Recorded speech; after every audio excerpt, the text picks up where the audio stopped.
All right, what's up, my peeps? Joshua Smith here with another GSD Mode podcast weekly real estate tip. And today I'm here to talk to you about the power of knowing when to pivot inside your real estate business. Look, those that do not pivot, that don't pivot at all, or don't pivot at the right times, are those that get ran over. Maybe their business is going okay, maybe it's going good, things shift, things change, they don't pivot accordingly, and then boom, they get ran over. So much of your success throughout this longevity of your real estate career is going to be, based upon your ability to go out there and pivot. So we have to have awareness of, okay, what do we need to pivot? How do we need to pivot? When do we need to pivot? We got to have awareness. Then we got to make sure that we are pivoting accordingly. So if we look at the word pivot, most inside of our industry think of pivot. Like when I do a Facebook ad or, a piece of content like this that I create, most people make the assumption that pivoting, or when they hear the word pivot, that they just apply that to the real estate market itself, meaning what's going on with the economy, what's going on with the real estate market, whether we're going from a seller's market to a buyer's market, a boom to a correction or a crash. And that is one way that you are going to see pivots, that you need to pivot inside your real estate business throughout the longevity of your career. You're going to experience a lot of different markets if you're in this for the long haul. I know my 20 years, I've experienced a lot, from, crazy boom to the great financial crisis to kind of stagnation to, another crazy boom to whatever we're going through right now.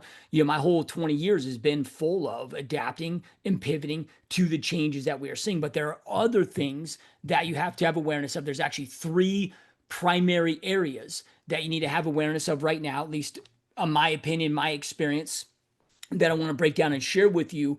So when you have awareness, then you can plan accordingly. And your ability to pivot is going to have a massive impact on your overall future success inside your real estate business. So this becomes extremely important. Again, what worked yesterday isn't always going to work today. What works today isn't going to always work tomorrow. Why do so many inside of our industry have a difficulty with pivoting? It's because another word for pivot is just change. And this isn't a real estate thing. This is a human being thing, a human behavior thing. The vast majority of human beings have difficulty with change. But if change is the one thing that's always taken place, always is taking place, always will take place, why have resistance to like a universal law? I'm not going to resist it. I'm just going to pay attention to how things are changing, what those changes are, then the different areas in my business, my skill set, my focus, how I need to adapt and shift with those changes, aka a pivot. And if you do this, look, there's no reason that your business shouldn't continue to grow, scale throughout the longevity of your career. So today I want to break down these three different things that you need to have awareness of. These are things that are taking place right now, that are going to be taking place for the foreseeable future, and have been for several years right now. But again, the vast majority of our industry hasn't pivoted. That's why 70+% of realtors haven't closed a single transaction in over a year now. They're not pivoting, they're not shifting, they're not changing with the times that we are in and with the changes that we are seeing. All right, so real quick before I do a deep dive and to break down each of these three different things and just go through some top tips of each of these on how to pivot, how to adjust, how to, be prepared as you in the best possible manner to ensure that your business is thriving. So before I jump into that real quick, if you are a real estate agent, if you are a real estate team leader, if you are a real estate brokerage owner and you're interested in learning more about partnering with me at EXP, where you get 100% full free access to all my coaching, all my training, all my mentorship, along with my business partner, Mike Sherrard, who's the best in the world at social media, AI, YouTube. So you get all of our coaching, 2-for-1 here, right? All of our coaching, mentorship, support to ensure that you are hitting and crushing and thriving inside your real estate business and hitting and crushing your real estate goals. If you want to learn more about what a partnership would look like, there's going to be a link below in the show notes or the description, depending on where you're watching or listening to this, where you can schedule a 100% confidential, 100% zero pressure Zoom call with me personally. And when I say zero pressure, look, I'm not here to try to recruit you. I'm not going to push you. I'm not going to hard pressure. It's not my style. I only want to roll with those that want to roll with me. I'm just going to walk you through, hey, here's what we got. Here's the opportunities that we have. Here's how we work. Here's how we operate. Here's all the systems, support, training, additional coaching tools, resources that we provide to ensure your success. Answer any questions that you have at the end of that call. If you think it's a fit for you, great. If not, that's okay too. We can still be friends. You have my word on that. The most expensive thing we can own, though, is a closed mind. My biggest regret in my real estate career is not being open-minded enough to take a fair look at this model 10 years ago. Now, best time to plant a tree 10 years ago is second best time today. So once I, peeled back my emotion, peeled back my ego, looked at the model for what it is, and then boom, I got it. Then I wasted no time by, going and making the move and doing what I'm doing here. So if you want to learn more about what this partnership could look like, how you can set you and your family up for true success, truly gain time, financial freedom, all of those things, there's that link below where you can go ahead and schedule that. Okay, let's jump back in. And again, your ability to go out there and pivot is going to be one of the most important determining factors of your overall success. And there are three areas that I want to talk to you that are just front facing right now. They have been for several years now. They're front facing right now, and they're going to be probably for the rest of our career. So these are the three biggest areas that we need to pivot, where if we don't, they will tear your business apart and have a massive negative impact on your business if we don't plan accordingly. But history favors he or she that's most prepared. There is no reason or excuse for your real estate business not to go out there and thrive, even amongst these changes. During the biggest changes during the biggest time of chaos is always where there's the biggest opportunity. So I don't look at these as a negative. I look at these as, these excite me. These are ways for us, if we pivot, adapt, and shift and change accordingly, for our businesses to just go out there and thrive. So don't get scared by this stuff. Again, why have resistance is something that is, it just is what it is. Let's adapt accordingly, identify the opportunities at hand, pivot, shift, and adjust accordingly. Okay, so the first one is what most people think about inside of our industry. Maybe when I say the word, shift, change, pivot, this is what you're thinking is an economic and actual real estate market shift. And this isn't just because of what we're going through right now. Look, the vast majority of all of us are experiencing going from, crazy seller's market in 2020, 2021, 2022, transitioning into or well into a buyer's market. Now there's some pockets throughout at least the US that are still in a seller's market, low inventory, multiple offers, but that's a small minority of territory, right? The vast majority are either on their way into a buyer's market, so they're softening very quickly, or they're well into a buyer's market where they're in a correction phase, heading into a potential crash phase. Now, I don't know the severity of these, and again, I'm not just speaking to this because of what we're experiencing right now. If you're in this, you plan on being in this in the long haul, which I hope all of you are. This isn't just I'm going to try to get rich quick thing. There is no such thing as a get rich quick thing. Yeah, right. You want to be at this for a decade, 2 decades, 3 decades, 4 decades. However long that is that you want to be, in the game. You have to have the ability to read markets. And the first thing that I always say here, and you've heard me talk about this a lot in the podcast, if you watch and listen to this podcast for a long time, is having the mental philosophy to operate by of there is no such thing as a good market or a bad market. The real estate market's always good for somebody. As a real estate professional at the highest level, is our job to identify whom the market is good for, meaning who's buying, who's selling, why they're buying, why they're selling, where they're coming from, where they're going, and then pivot, shift, adapt our focus, our attention, our energy, our prospecting, our marketing, adapting different skill sets that we need to have success with those things based on where the biggest opportunities are at. And if you do that, your business always continues to grow and scale.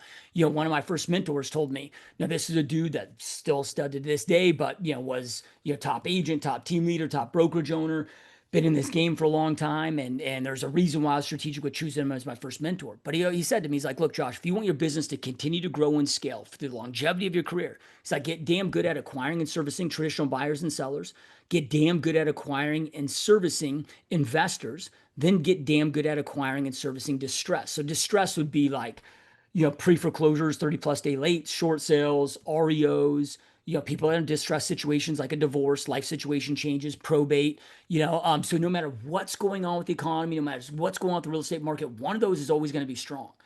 But then from there, you have to have the ability to read markets and see where the opportunities are at. So this is where, again, you got to understand that what worked yesterday isn't going to always work tomorrow. What works tomorrow isn't going to always, or what works today isn't going to always work tomorrow. We've got to be fluid. I get asked all the time, well, what's your favorite niche? I'm like, my favorite niche is the one that is crushing it the best in that given specific market climate that we are in.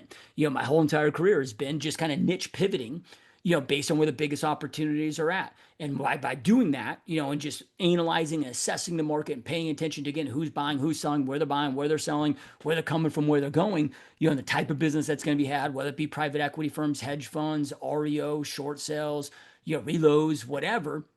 My business has been able to continue to grow and scale for 20 years, consecutive with me and my team, not because I'm somebody special, That's just because I had great mentorship that taught me these things early on, and I have the ability now to read markets and pivot and shift and adapt accordingly. So here's an example. Like, okay, like right now, we are in a market with, so if we look at what's going on with the market right now as of today, okay, it's the most unaffordable time to be alive as a US citizen. So no point in time in recorded history has it been this difficult to just go out there and live life, right? So what has that created? Because it's not just real estate. You got, yeah, crazy high real estate prices. Not like interest rates are super high. Nobody gives a shit about interest rates. If interest rates were 8%, but that house that's 800 grand was 200 grand, people wouldn't care, right? It's the affordability, the payments, the affordability, but it's not just real estate, it's life. Every time you go to the grocery store, every time you go, even fast food is like, for me to take my, wife and kids to fast food, that costs more than 6 years ago going out to a nice dinner.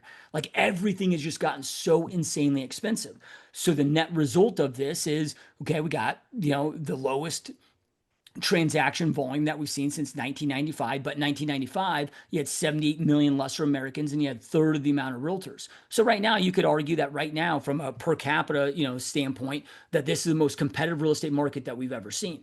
Now, don't let that fear you. Don't let that scare you. 70% of realtors are out of the game. They haven't closed a deal in 12 plus months. They're not pivoting. They're not adapting. There's more business to go around right now because you have exponentially more realtors that are pieced out, even though they're still hanging their license. Maybe they're just, you got a side hustle like Uber or whatever to pay the bills, but they're not in the game, right? They're not, this isn't a full profession. They're not fully focused on, so there's massive opportunity right now, but okay, that's caused, some impact on their overall business, right? When you go from in 20, I don't know, whatever, 2021, let's just say, 7.5 million, home sales. Now you're in the United States to 3.5 million. Okay. We got about half of the people that used to be able to or willing to partake in the housing market that no longer are. So how have I pivoted with this current climate? And this is a climate that nobody's ever seen before. Yeah, right. Like, meaning that I have realtor friends that have been in the business 40, 50 plus years that haven't seen anything like this. So we've had to pivot accordingly, right? So if I got half the amount of people that are willing or able to partake in this housing market, okay, I can go to, double down, triple down, or double down the same amount of business. But for me, I'm going to pivot, strategies according to where the opportunities are at. And that's just been what my whole career has been, identifying where the biggest opportunities are at and pivoting accordingly. So right now is a market of going after those that need to buy and sell, not that want to buy and sell. When I talk to realtors right now, like, oh, Josh, I'm doing all this lead gen, lead follow up, and I got all these tire kickers. Nobody's has motivation. I'm luckily targeting the wrong people. Now you can keep targeting them, just understand that you're probably gonna have to do 3 times the lead flow, 3 times the lead follow up, than you're historically, used to if you want your business to grow. Or you can pivot to those that have the highest probability of needing your services, that there's urgency based on their situation. So an example with this, up until about 2 years ago, for my first 18 years of my career, I never targeted, the divorce niche. But then I'm looking at this, I'm okay, most unaffordable time to be alive as a US citizen. Number one reason for divorce, financial hardship. Okay, I do my due diligence on that. Divorce is on the rise. These are people that are going through a life situation change, probability of them needing to sell or wanting to sell, as they're going through this transition, very, very high. Right? So we started targeting that niche and quickly became our second best listing niche. Then getting back into, okay, if you look at 30-day lates, massively on the rise. People falling behind on their mortgage. People are like, in our industry are like, oh, well, dude, we're not going to see pre-foreclosures, not going to see REOs, not going to see this because, interest rates are so low. I'm like, look, everything in life continues getting more and more expensive. Human behavior is this: when somebody's got to pick and choose, do I put food on the table for my family or make my mortgage payment? They are choosing food every single time. So if you look at this, like, dude, FHA, you got almost 14% of all FHA loans throughout the United States that are in 30 plus day default status. So there's a massive uptick every month, month over month. At no point in time in recorded history have we seen the debt to savings gap for the consumer be this wide and accelerate at the pace that it is. Now, I don't know where this is going. I think it's going to get much uglier than it gets better. Doesn't mean ugly, doesn't mean massive opportunity. I mean, just the overall situation for the average person. Right. And the reason why I say that is the average consumer's in a way worse off position before than they were before entering the great financial crisis, way worse off position than before leading into the Great Depression. I don't know how this is going to play out. I don't have a crystal ball. I don't, speculate where it's going to go. I just pivot to where the opportunities are in front of me and the opportunities that I see over the next 6+ months or whatever. So, okay, that's an example pivot. So I'm going after those that need to sell. So like in my market, okay, absentee owners, divorces, 30-day plus lates. If you look at probate, so when we look at this, let's just look at boomers and silent generation. So this is going to be those that are 62 and older, roughly, right? Okay, you got 50% of all real estate. So this is an example of pivoting. This is a way that I'm pivoting right now in my business. This is a niche that I'm mastering, a skill set that I'm mastering because I see this being the biggest potential listing wave that we will ever see again for the rest of our lives, at least the rest of our real estate careers. So you look at, okay, 50% of all real estate, residential real estate that is held in the United States is held by boomers and silent generation. So you got 150 million residential housing units in the United States. So we're talking 75 million housing units held by these two generations. So boomers and silent generation. You got 41% held by boomers, 9% held by silent generation. Now, Charles Schwab did an intensive study that showed that 70% of those that pass away where their estates enter probate and their heirs inherit those properties, 70% of them sell those properties. They don't keep them. They can't afford to, or they don't want to, whatever, they sell them. So now we're talking over 50 million residential new listing housing units hitting the market over the next several decades. And it's sad, it's unfortunate, it's just how life works. I wish we could extend life, but when we look at this, 40% of boomers and silent generation will not be here in 10 years. So okay, boom, opportunity. I got to go out there and help those families and get them top dollar for their home that are going through this hardship. So an example again of pivoting. So with the real estate market, you got to get good at reading markets. You got to get good at identifying where the opportunity is at. Because again, there's no such thing as a good market, bad market, interest rates, whether we're going through a boom bust crash, anything in between, it doesn't matter. Yeah, right. And look, when I'm saying that, like, yeah, I don't like people experiencing hardship, but what I mean is, it doesn't mean that your business needs to be down. It's out of your control. It's out of my control. It just is what it is. I look at this like here, like if we're playing poker. I don't play poker, so forgive me if I got any analogies wrong here, but it's like, here's the cards that we've been dealt, whether you like your hand or not. Like, I got to play my hand. Here's my goals.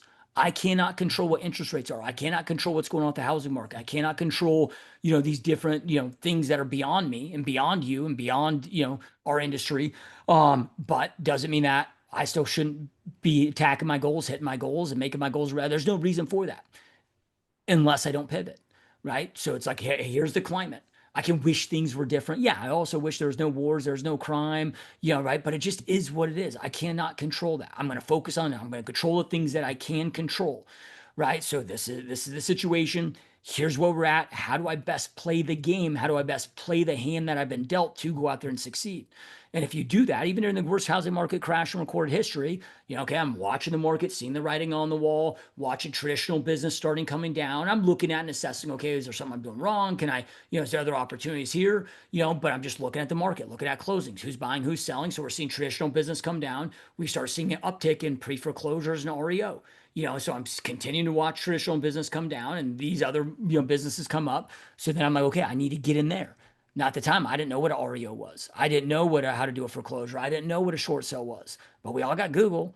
I was able to quickly go out there and figure that out through mentors and through, other people that I knew and, through doing due diligence, doing research. I got damn good at short sales. Then I got damn good at REO. So traditional starts coming down. These things go up. Well, then all of a sudden traditional staying flat. It's about 10, 15% of my business. REO, short sales about 90% of my business. Well, this starts coming down. So REO and short sales start coming down, becoming less and less, opportunities there. Well, we didn't see an uptick in traditional yet. So then I'm like, okay, well, things are still selling. So who's buying now? Like, where's the next opportunity at? Well, then that's where we started seeing private equity firms, hedge funds come in and start swallowing a bunch of real estate. Okay, well, how do I get in with them? Figured that out, right? And I went out. I'm not saying this stuff is easy, but it's a lot easier than struggling. It's a lot easier than not succeeding, right? So then I went and got in. So then now I'm still doing some traditional, still have REO and short sales. Now I'm, pumping out private equity and working with private equity firms and hedge funds, well, then that eventually that starts slowing down, but then traditional starts ticking back up. So I'm just moving amongst the different opportunities at hand, paying attention and adapting and pivoting accordingly. So, okay, number one is the market and the economy. Got to know how to read it. Got to pay attention. You got to know when to shift. You got to know when to make those moves. Number two is technology and AI. Now, AI is just a form of technology. So if I say technology, I'm incorporating AI. And look, this is nothing new. Technology's obviously been around forever. But then if we look at AI has been around, at least from what we're told, since the 50s. So it's not that this is anything new. It's just growing at an exponential rate. And no longer can you hide behind the excuse of, oh, I'm just not tech savvy, so I'm not going to do it and make a joke at that. Okay, just plan on being extinct then. right? Like it's not an excuse and it's not funny. I get it. I'm the same way. Like I never owned a computer before I got into real estate. I'm a little bit older. I didn't grow up with computers. I didn't grow up with technology. I had to learn all this shit. But just think about this. Like you've learned every piece of technology, your iPhone, you learned, I was really impressed with our industry as a whole when we had all the lockdowns, went through that, and how everybody shifted and pivoted very quickly to virtual showings and Zoom meetings. And, but that was forced upon us very fast. And everybody, at least from my observation, the vast majority of our industry collectively did a really good job with that. So give yourself more credit. Like you've adapted to every piece of technology that you've had to adapt to now, but just make this a non-negotiable choice. Now, how do we leverage technology, AI inside of a real estate business? My recommendation here isn't to go out there and be like, oh, I need to get good at AI, so I'm going to look at AI and then adapt my strategy accordingly. No, we identify where the biggest opportunities at. What's the best strategy plan to go after those opportunities? Then how can I leverage technology and AI to be more effective and efficient at the strategies I'm doing? So most people are looking at this of, oh, here's this piece of technology, here's this AI, and then they try to build a strategy around that and develop the opportunity around that. They're doing it the reverse, and this is why they're struggling with it so much. No, identify the opportunity, right? Identify your strategy, which is your most effective proven plan to maximize on that opportunity. Then I'm assessing how can I incorporate AI technology to be more effective and efficient at going after these opportunities. But it's, dude, it's like you can't put the toothpaste back in the tube, man. Like Pandora's box has been opened up. This is here. It's just going to continue to grow. Now, I'm not one that believes. Now, this might just be my cognitive bias. Maybe I'm being naive. I don't think that I am. I try to remove that and look at this stuff objectively. But I do not believe that AI is going to replace the real estate agent anytime, at least in our careers. There's too many moving parts, too many local rules, regulations. That might change the way that we operate and do certain things, but I don't believe it's going to replace us. However, I am very certain on the fact that those of us that leverage it correctly are going to dominate and put a world of hurt on those that don't. So this is where you just got to do an assessment. Do I want to go through the pain of the pivot or the pain of just getting left behind and going extinct? Right? It's not the strongest that survive. It's those that adapt, shift to change, just adapt, shift, pivot to change, accordingly, that are the ones that survive, right? And not just survive, but thrive. So we got number 2, technology, AI. Number 3 is the rules of engagement. So what I mean by rules of engagement, we just went through this, at least those of you here in the States. I know there might be in other countries that you're listening to this, but if you're in the US, okay, we went through this with the NAR, NAR class action lawsuit settlement that just took place, right? So it changed the rules of engagement. It changed how we had to do buyer brokers. It changed our overall process. It changed these things. So there's going to be lots of changes also going forward. And some of these might be because of, tech and AI, right? Like these can kind of intertwine a little bit too, when it comes to this, but if we look at just the lawsuit era that we're in, okay, the DOJ has been very public that they do not like this whole NAR lawsuit settlement. Yeah, right. They didn't accomplish what they wanted to accomplish. They're not happy about it. That is what we got protection for, 5 years on this. So, okay, we know we're 1 year into this. We know we got 4 years. Okay, then it's probably going to change up. Now they've started to buy the, attorneys were like, oh man, sellers got all this money. Attorneys got all this money from these class action lawsuits on the seller side. Man, maybe there's some money to be grabbed on the buy side. And I don't know if it's attorney led, buyer led. It just is what it is. I'm not going to spend time, going down those rabbit holes because it's just going to be what it's going to be.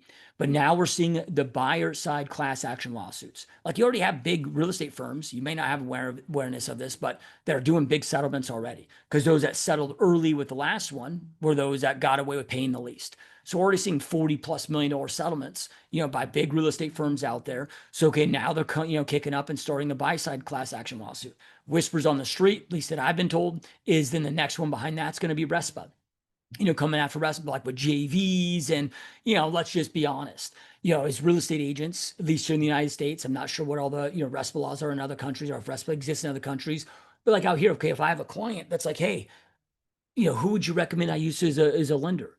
Well, hey, we're supposed to buy RESPA. We're supposed to give them 3 options. Hey, here's 3, preferred vendor recommendations that do a great job. I would, do your due diligence, reach out to all of them and see which one's best for you. How many agents actually abide by that?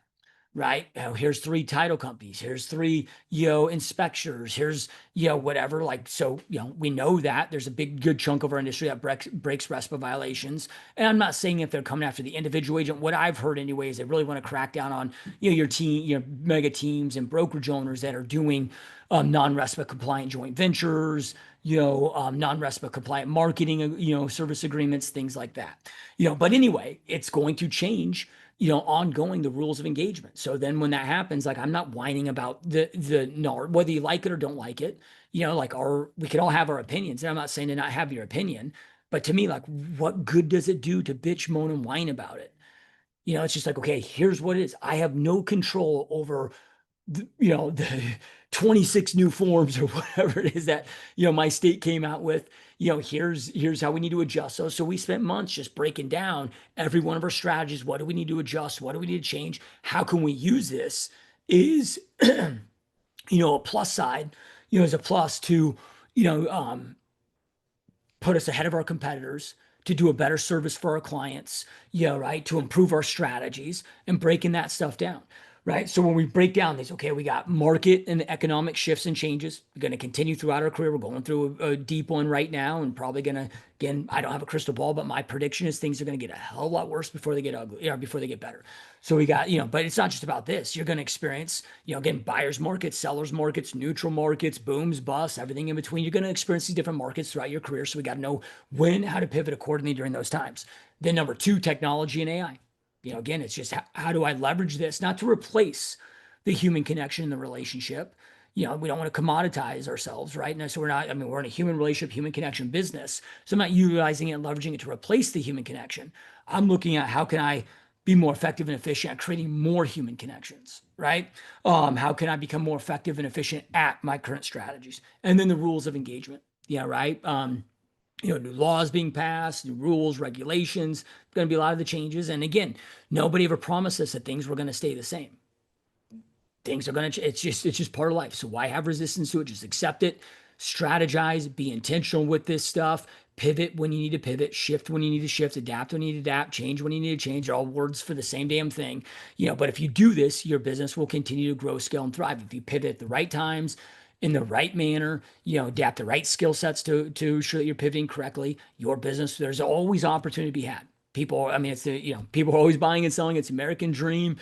People are always going to need shelter. So there's always going to be opportunity. It's just up to you whether you want to make the moves accordingly to take advantage of those opportunities. So anyway, I hope that you found this helpful. Again, if you are interested in learning more about partnering with me at EXP, where you get 100% full free access to all my coaching, all my training, all my support, all my mentorship, along with my business partner, Mike Schrar, who's the best in the world at AI, social media, and YouTube. So you get both of us pouring into you to help you and your agents grow, scale your business, depending if you're an individual agent, team leader, broker owner. If you're a broker owner, team leader, you plus all your agents get full access to everything that we offer. And this isn't a team. We're not saying join our team.